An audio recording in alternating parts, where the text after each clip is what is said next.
Assalamualaikum warahmatullahi wabarakatuh.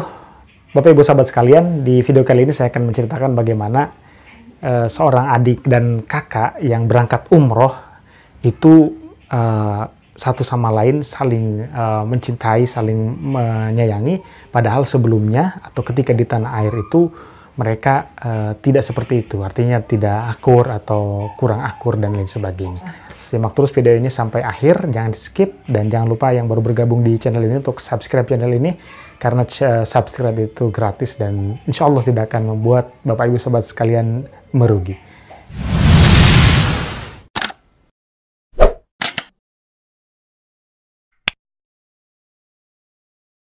Jumpa lagi di channel Muksid Haytami. Alhamdulillah, pada kesempatan kali ini kita bisa berjumpa lagi, dan mudah-mudahan pada kesempatan kali ini kita diberikan kesehatan yang sempurna, umur panjang, dimudahkan dalam segala urusan, dan diberikan kemudahan Allah Subhanahu wa Ta'ala untuk melaksanakan ibadah umroh dan haji ke tanah suci. Amin ya Allah ya Rabbal Alamin. Baik Bapak Ibu sahabat sekalian, sampai dengan detik ini pemerintah Arab Saudi belum kembali membuka program ibadah umroh.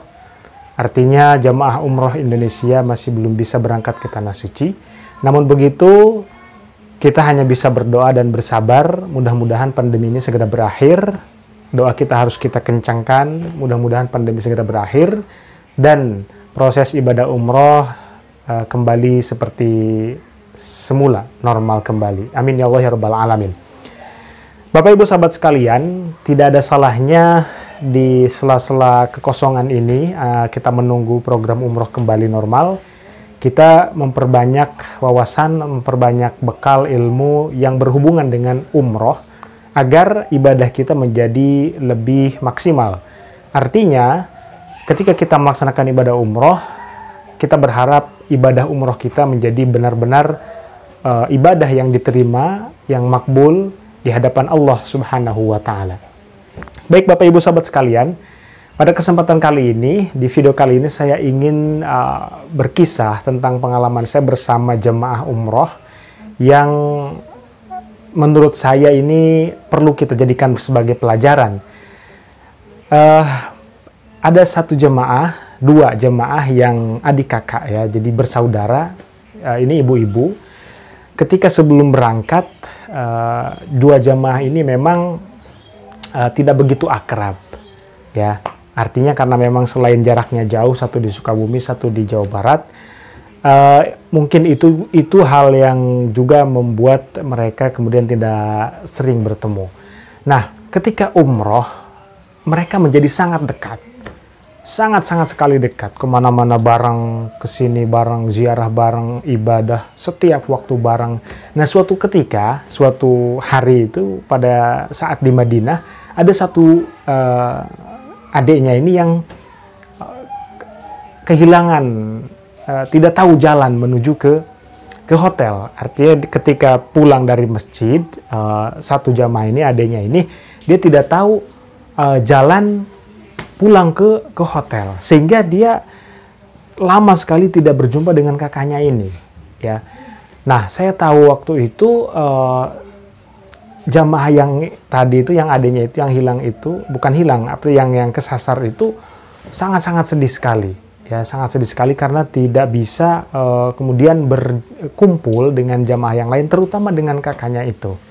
Nah, kemudian setelah beberapa waktu, setelah beberapa saat, alhamdulillah akhirnya bisa bertemu lagi, dan mereka bertemu kembali. Lalu di sana ada rasa haru yang saya lihat ya, jadi seolah-olah mereka tidak bertemu lama sekali, padahal tidak bertemunya itu hanya beberapa saat gitu ya, paling setengah hari begitu, tapi mereka seolah-olah tidak bertemu selama beberapa tahun, saking di sana mungkin ada cinta, ada kasih sayang antara satu dan lainnya.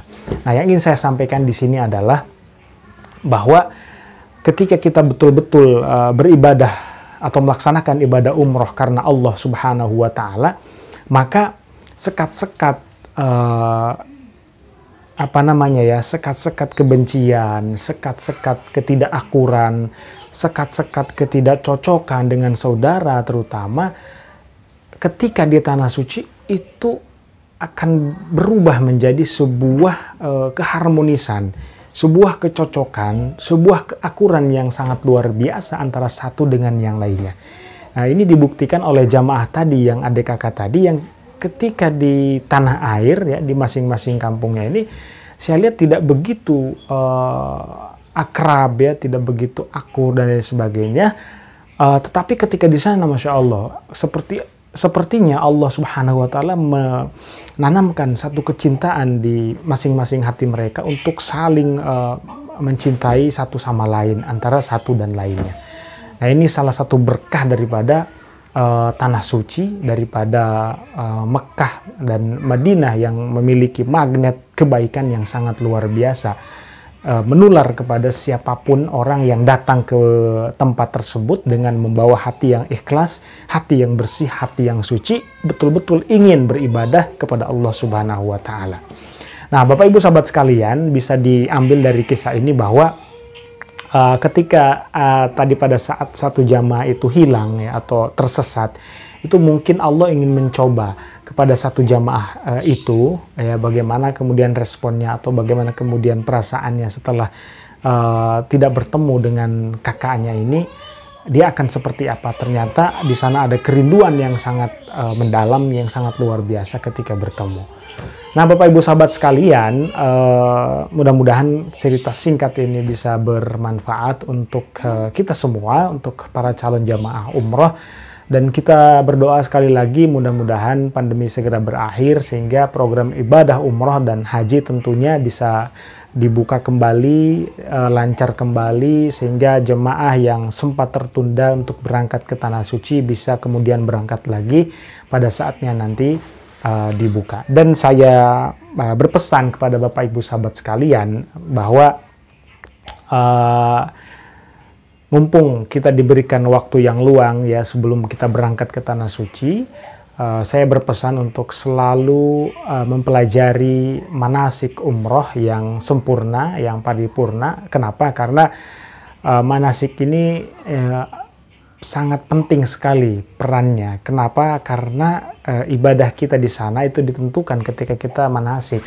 Sejauh mana kita memahami proses ibadah umroh di Tanah Suci itu ditentukan pada saat kita manasik. Ya, jangan sampai ketika kita tidak melakukan manasik, lalu nanti ibadah kita menjadi kocar-kacir, artinya menjadi tidak terarah. Sehingga sangat disayangkan kita sudah mengeluarkan banyak biaya, sudah mengeluarkan banyak tenaga, sudah mengeluarkan banyak pikiran untuk sampai ke Tanah Suci, tetapi pada saat sampai di sana kita tidak melakukan ibadah dengan secara maksimal atau dengan secara paripurna.